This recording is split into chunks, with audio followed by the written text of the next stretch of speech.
All right, we are joined by Joey and Mark. If we can have them unmute that. All right, we are good.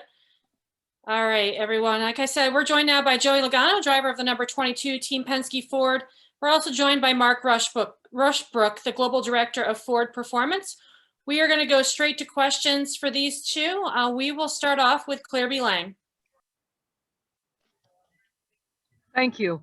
Joey, how long do you think it will take for the upper level drivers to get used to a new car and be able to capitalize on the knowledge with a new vehicle? I know it'll be an adjustment, but how long do you think it will take? I think that's hard to say. Do we have our heads completely wrapped around the car we have now? I don't know, right? I mean, it's always evolving is what I'm trying to get to here. You're never where you want to be in sport. You're always looking for more. And I think as soon as you get comfortable and you say, I've reached where I'm supposed to be, next week you're going to get beat. It's just how it works. So I think, the initial, year of this car, every track is going to be a new track. It's just how it's going to feel. You're going to have to go out there and learn what you need in your race car to drive good, for one. But then when you get into dirty air, what are you going to need? And then we're going to have to learn the strategy of this thing. Every piece of this car is different. Every piece. They even added another gear. They've done it all here. And the brakes are different. The tires way different. The body couldn't be more different. So you tell me it's going to take forever to get somewhat close to kind of refining into a smaller box. And I think that'd be like that for all the competitors. And then, from there, you're always going to be looking for smaller gains. And the iRacing Pro Invitational tonight will be in these vehicles, right? Is that day one to start learning about them? I don't know about that.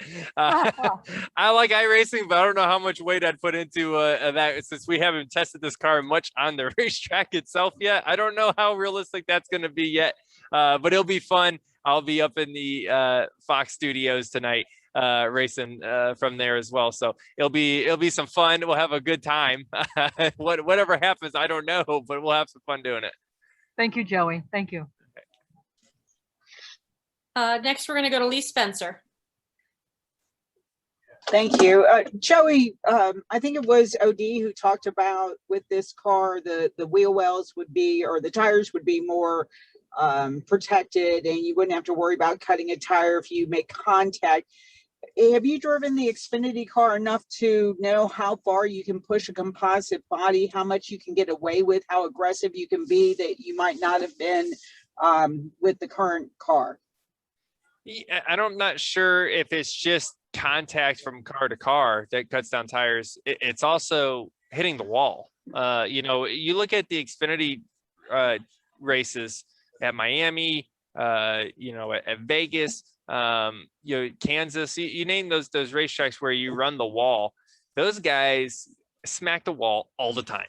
And we cannot afford to do that in our cars. I think at Darlington this weekend, you can't afford to hit the wall. You knock all the shape out of the right side of your car. Even if you don't cut a tire down, you lose performance in your car. It bends, it doesn't come back until you make a pit stop, or even worse, you cut a tire down and your day is pretty much over. So, this will allow you to be more aggressive. And I think that's what the fans want to see is drivers being more aggressive, getting closer to things, not being worried about making a little bit of contact. Whether that's, like I said, side by side with other cars or just pushing it harder up against the wall. Sparks will be flying a little bit more with this new car. So I think that even with the smaller, lower profile tire, there's less tire to cut down. At least my non-engineering thoughts over here. This is my high school degree telling me that, but I believe that's what it would be like just off of common sense. Sounds like that's going to play right into your wheelhouse. Possibly. I like how you asked me that question.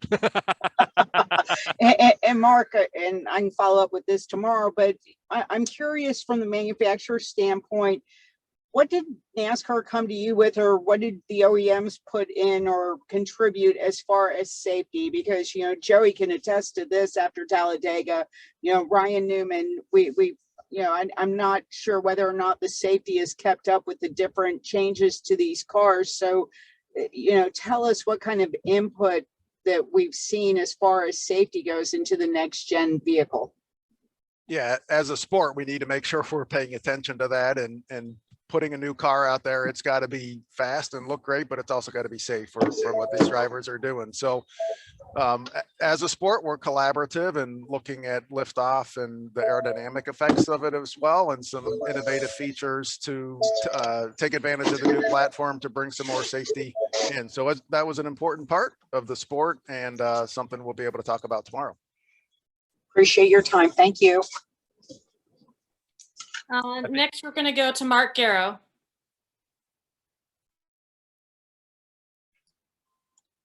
Mark, are you there? It looks like you're muted. There you go. I'm sorry, and my internet decided to pause there for a second. First, for Mark, how do you see this playing out now? The car looking a little closer to what people can, look at, see it at the track Sunday, and then of course go back into the showrooms on Monday. How do you see that connection playing out, and do you see it being, something kind of old school and really going back to race on Sunday, sell on Monday? Yeah, that's always been an important part of the sport, important part of NASCAR, as you said, win on Sunday and sell on Monday. And now that we've got more relevance, so anybody that wants to go buy a Mustang, when they see this thing racing on the track, it just resonates even more for them. But we think even for an F-150 customer, just if it looks more like a Ford Mustang, it is more clearly Ford to them. And they're going to be happy and proud of Ford on track in that Mustang and go buy an F-150 on Monday. So it's good for the brand, not just the nameplate of Mustang. Joey, right now, the competition level is so good in NASCAR in so many ways. The racing is outstanding. Any worries that it's not going to quite live up to that at the start, at least of the next gen? It's going to take a while to get to that kind of competitive level we're at right now. Absolutely not. I think it's actually more exciting and probably a little bit more fun for all of us, because the opportunity is there. Anytime there's change, there's opportunity, and we have an amazing opportunity in front of us to redo everything, right? I mean, like we were talking about the way we race and strategy and whatnot, but think about the pit crew. Pit crews, the pit stops have to change. We got single lugs on these things, so that'll be different. And there's opportunity to figure that out before the competitors, and that'll be your opportunity to win. Anytime they change the rules to a car, whether it's spoiler heights and splitters or going to a completely new car like next gen here is, it presents an opportunity to figure it out before the next guy does, and we have that. So it's on us at this point, right? There's so many parts and pieces of this car that everyone's going to have, right? You're not going to get beat by someone having lighter spindles or someone having, a part or a piece that you can't develop or your team cannot financially invest in. That's not going to be your excuse anymore. This is going to be about the best of the best, and the cream will rise to the top. It's just what this will be. So it will change the first few races for sure. I think you're going to see just kind of this back and forth where there might be a team that hits on a setup that might work at 1.5 tracks and then one on short tracks. And it's just going to keep changing back and forth. It's just how our sport works, right? Like I said, nobody sits still for a long time. Thank you. Next, we're going to go to Bob Pockris. Yeah, for Joey, I mean, you were just talking about it, but is there any concern that you don't necessarily control?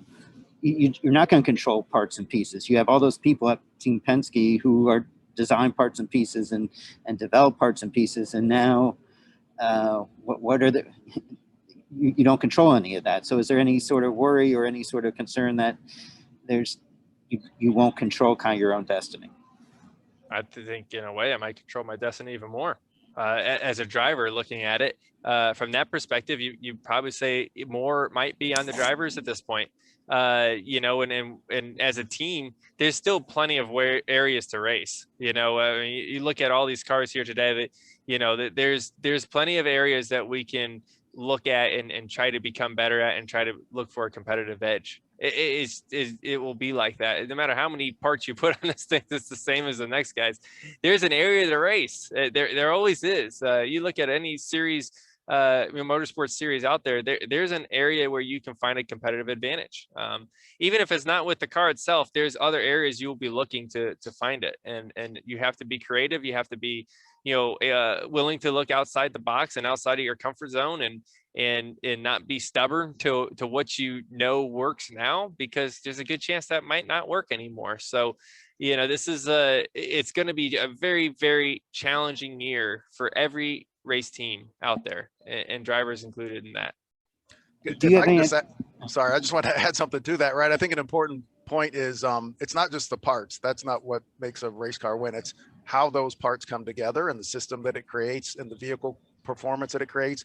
And that's all done by the people too. So I think teams like Joey's team with Team Penske, they're great at taking a common part and putting it together in a different way within the variance that's allowed and making it a winning car. And then Joey can drive it. Absolutely. No, he's right. I mean, you can give everyone the same 9-iron, but the way you hold it and the way you swing it and the way you do everything with it, right, becomes what makes the winners and the losers when it comes to golf, right? Well, there's even more areas here we can still race, and believe me, there'll be a lot of work to do.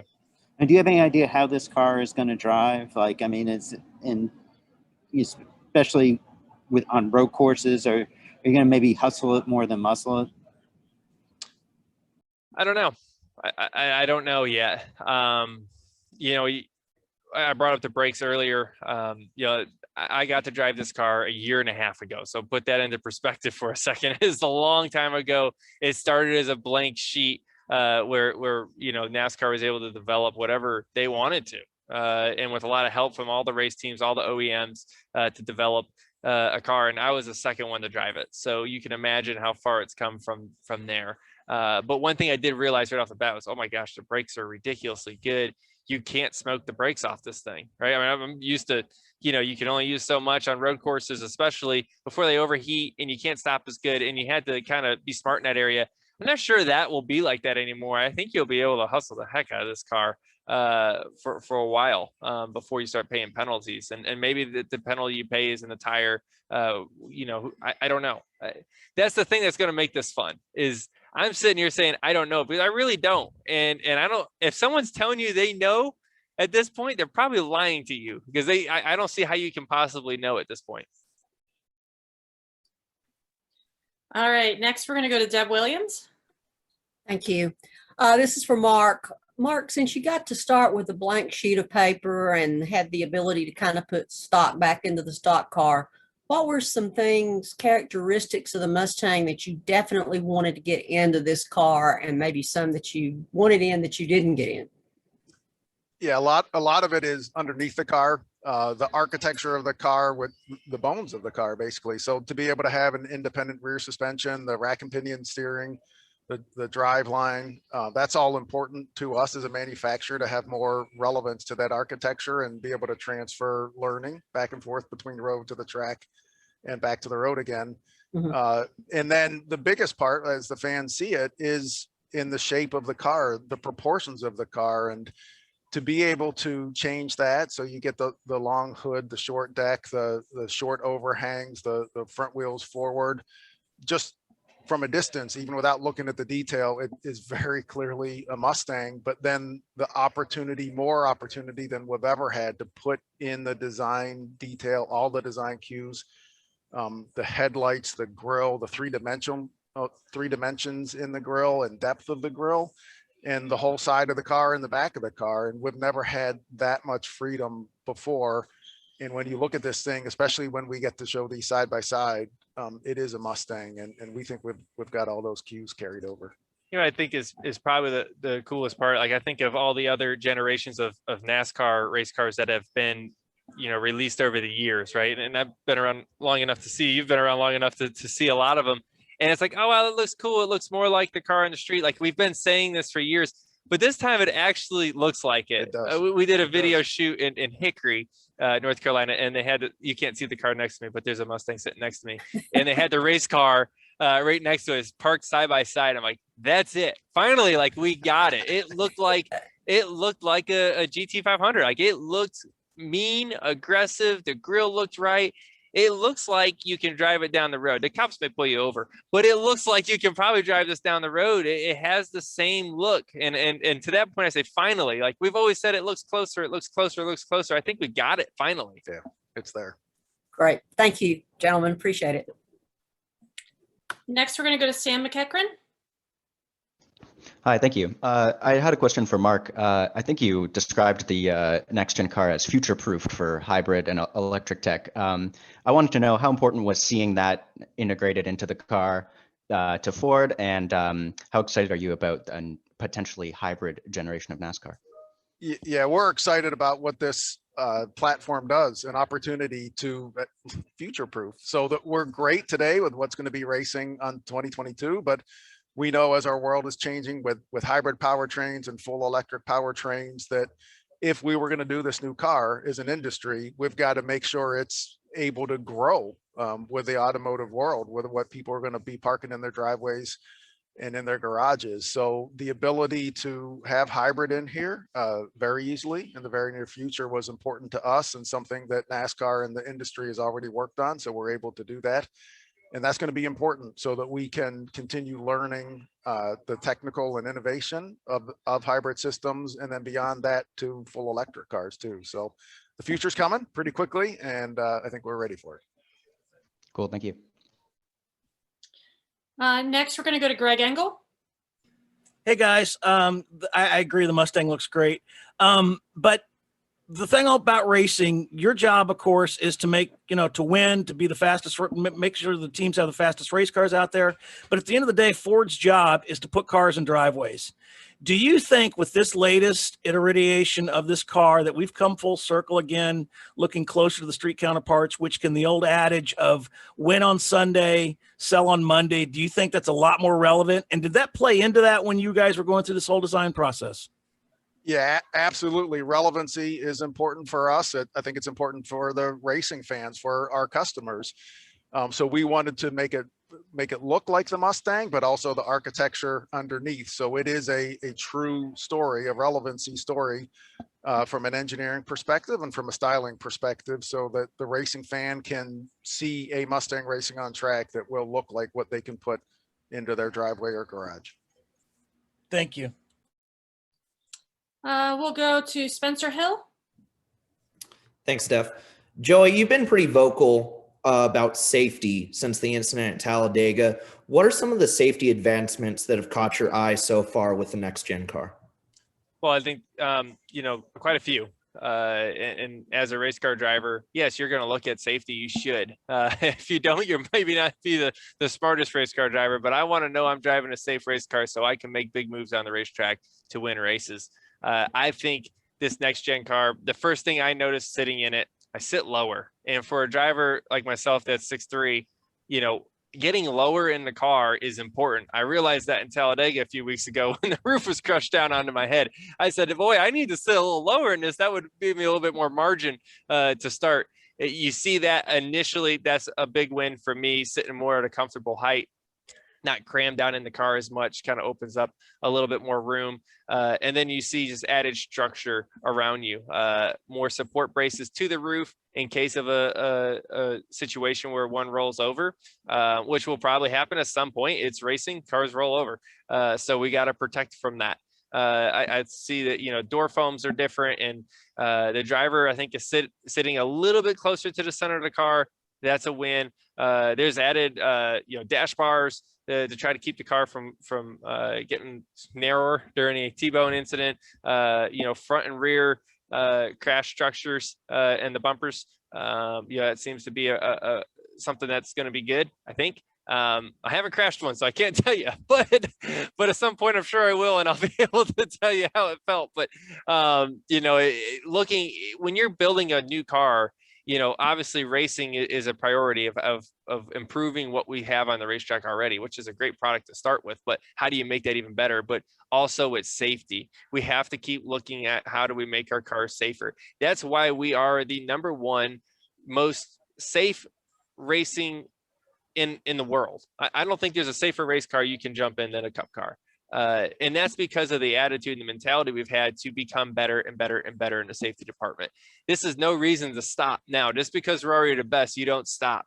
And I think NASCAR has been able to continue that throughout the design process, coming up with what they have here today. So you can tell a lot of, like I said, added structure, some impact zones that they're supposed to crush. to try to absorb some of the impact. And then obviously working with the racetracks like we always do now with you know, angles of walls and safer barrier and whatnot. Great insight. Thank you, Joey. Appreciate it. Thanks. All right, Joey and Mark, thanks for joining us today. We really appreciate your time, and we're looking forward to seeing that new Mustang on the track. All right, can't wait. Thank you. Thanks, guys.